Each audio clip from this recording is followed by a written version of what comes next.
જરૂર નથી, માત્ર મારે વચન જોઈએ. રેવા દો પદ્મા, કારણ કે વચનના શબ્દો નાના છે પરંતુ ભાવાર્થ બહુ મોટો છે. વચન આપ્યા પછી તમે મારું માથું મારો તો મારે ઉતારી દેવું પડે, કઈક બીજું માગો. નહીં દરબાર, છ વણિકની બાળા પણ વચન, છ વણિકની બાળા વચનની રીત પૂરેપૂરી જાણો. આપનું હોય તો વચન આપો, એવી માળાની મારે જરૂર નથી. ઓહો, રાજ હઠ બાર હઠ ને સ્ત્રી હઠ. આજ પણગટ ને આરે સ્ત્રી હઠ લઈ અને પદ્માવતી બેઠા છે કે આપો તો વાડા વચન આપો. ભલે આજ ધાતરવનો ધણી વીર માંગડા વળો, આજ પદ્માવતી તમને વચન આપે છે, માગો તમારે જોઈએ માગો. તો વચનની અંદર એ જ દરબાર કે ધાતરવનના ધણી માંગડા વાળા રે સોના ચાર. પદ્માવતી નહીં બને, કારણ કે તમે વણિક છો, અમે રાજપૂત છીએ. તમારે ને અમારે નાઈતે મેળો નથી, તમારી સાથે મારે લગ્ન અસંભવ છે. નહીં દરબાર, પદ્માવતીએ તમારી પાસે વચન માંગ્યું છે. કા છોડીના ચાર ફેરા અને કા કહ્યું કે વાળાના વચન જા. અરે પદ્માવતી, અમારા પ્રાણ જાય પરંતુ અમારા વચન ન જાય. જે મુખમાં પાન થયા હોય એ મુખમાં કોલસા કદાપી ન થવાય. પદ્માવતી, તમને જોતા, તમારી આંખોને જોતા મને એમ લાગે છે કે તમારે ને મારે કોઈ પરભવની પ્રીત છે.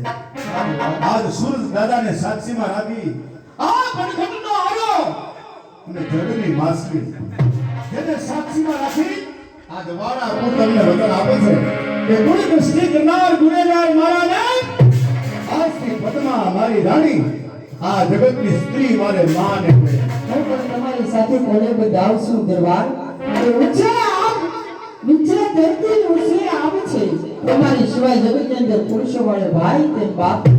તો દરબાર, તમે કોલ દીધો છે, તમે કોલ દીધા છે તો નિભાવજો, અને કોલ કેવા હોય છે કેવા હોય? આજ તમે બોલ દીધા હવે લેજો નિભાવી. તમે બોલ દીધા હવે લેજો નિભાવી, લેજો નિભાવી.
હું મારા મામાને ત્યાં મહેમાન ગતિ માણવા જાઉં છું. ભરી દરબાર, અને પાછો વળીશ એટલે તારી માઠ મેળીએ થઈ અને તને મળી અને પછી જઈશ. 5 મિનિટ સરસ મજાની સોપાટી માંડી અને તમારી વાટ જોઈશ. બે ઘડી વિહામો લેજો.